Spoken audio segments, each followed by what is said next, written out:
Baik, selamat datang, selamat bergabung kembali. Pada pertemuan kali ini kita akan membahas tentang teknologi jaringan, di mana nanti akan ada beberapa bahasan yang akan kita bahas bersama-sama, mulai dari definisi dan juga manfaat beserta istilah dasar dalam jaringan. Kemudian juga nanti akan dibahas tentang model jaringan sampai dengan topologinya dan juga pengelompokan jaringan sampai akhirnya nanti kita akan bahas tentang tipe-tipe jaringan. Oke, langsung saja kita mulai. Yang pertama, apa itu jaringan komputer?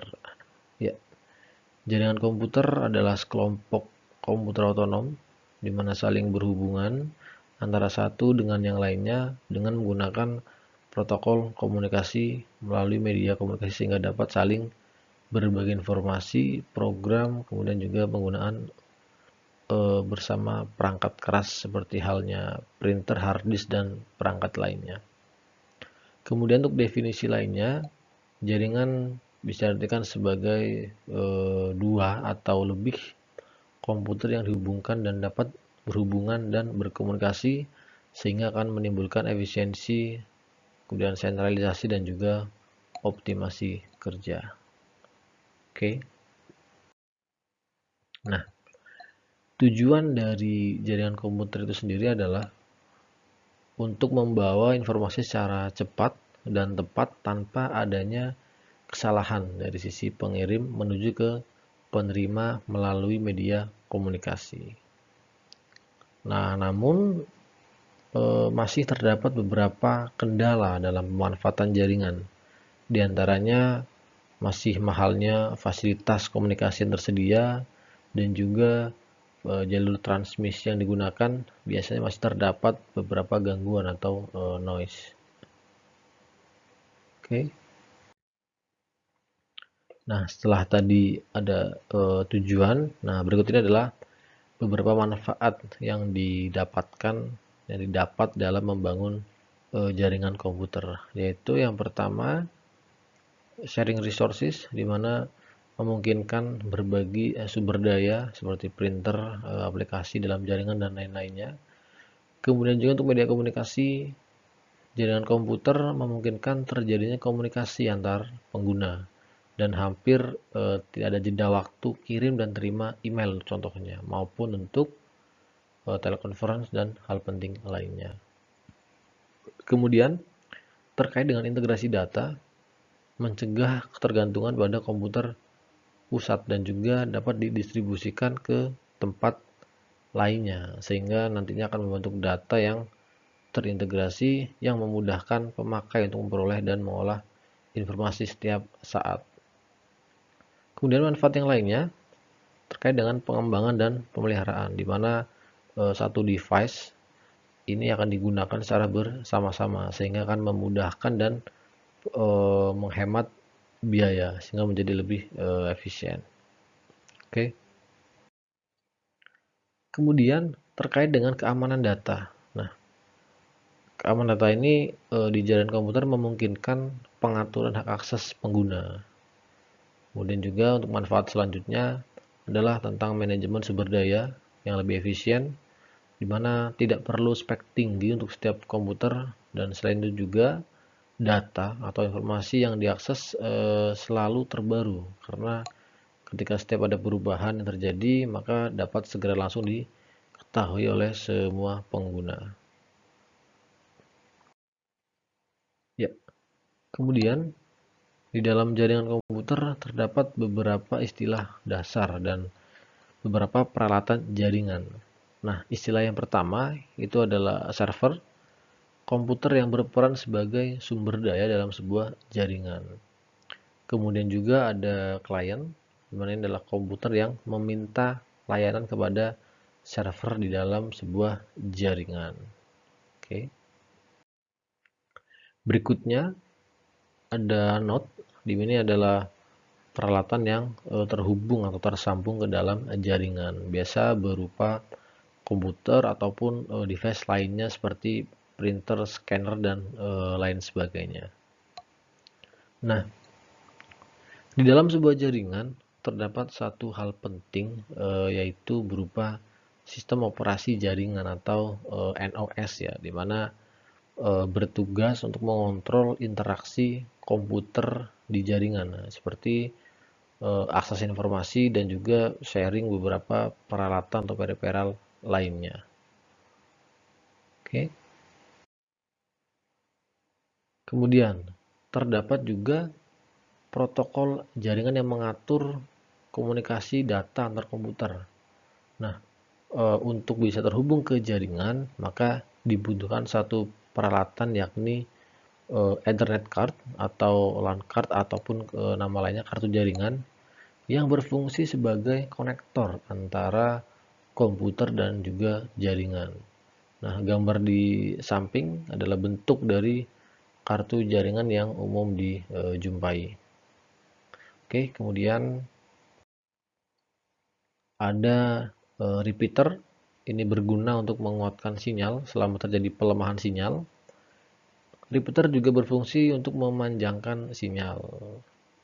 Kemudian untuk peralatan lainnya ada switch hub, di mana peralatan ini berfungsi untuk mendistribusikan jaringan melalui port-port yang terhubung dengan peralatan dan juga jaringan tersebut. Nah, perlu diketahui juga di dalam jaringan dikenal satu alat yang memiliki fungsi yang tidak kalah penting ya, yaitu bridge dan router, di mana diilustrasikan ya, untuk bridge ini menghubungkan dua LAN dengan NOS yang sama. Sedangkan untuk router ini menghubungkan dua LAN yang mungkin saja menggunakan sistem operasi jaringan yang berbeda. Bisa dilihat pada ilustrasi gambar di bawah.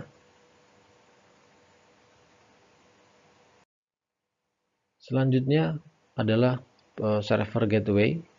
Biasanya menghubungkan jaringan kecil ke jaringan utama yang lebih besar yang berkecepatan tinggi atau ke backbone. Nah, setelah tadi membahas tentang istilah jaringan, nah kali ini kita masuk ke pembahasan tentang model jaringan ya, di mana terdapat 3 model utama, yakni yang pertama adalah host terminal, kemudian peer-to-peer dan juga client server. Nah, untuk lebih jelasnya akan kita lihat ilustrasi pada slide berikutnya. Ya, host terminal merupakan satu atau lebih server yang dihubungkan dalam satu DAM terminal ya. Bisa dilihat pada gambar kiri atas. Kemudian untuk peer-to-peer, setiap host dapat menawarkan layanan ke peer lainnya dan juga mengambil layanan dari peer lain. Dan yang terakhir, pojok kanan atas itu ada client server, di mana server memberikan segala sumber daya dari jaringan seperti halnya printer dan modem, saluran dan lain-lainnya kepada komputer lain yang terkoneksi ke jaringan yang berfungsi sebagai klien.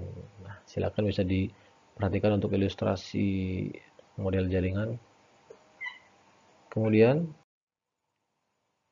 ya, topologi merupakan suatu pola hubungan antar terminal dalam jaringan komputer, di mana pola ini sangat erat kaitannya dengan metode akses dan media pengiriman yang digunakan.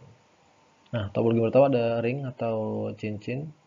Pada jaringan ini terdapat beberapa peralatan yang saling dihubungkan satu dengan yang lainnya, dan pada akhirnya akan membentuk sebuah bagan seperti halnya sebuah cincin.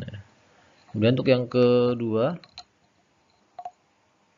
ada topologi bus, di mana setiap komputer atau setiap simpul akan dihubungkan dengan sebuah kabel komunikasi melalui sebuah interface, di mana setiap komputer dapat berkomunikasi langsung dengan komputer ataupun peralatan lainnya yang terdapat di dalam jaringan. Kemudian untuk topologi star dalam konfigurasi bintang, beberapa peralatan yang ada akan dihubungkan ke dalam satu pusat komputer ya, seperti ditunjukkan pada ilustrasi gambar di bawah. Yang terakhir adalah topologi tree yang akan kita bahas. Bisa dilihat juga pada ilustrasi gambar yang ada. Kemudian, nah, berdasarkan jarak dan area kerjanya, jaringan komputer dibedakan menjadi 3 kelompok utama ya, yaitu LAN atau Local Area Network, kemudian ada Metropolitan Area Network, dan juga Wide Area Network ya, dimana LAN ini biasanya merupakan jaringan milik pribadi dalam sebuah gedung.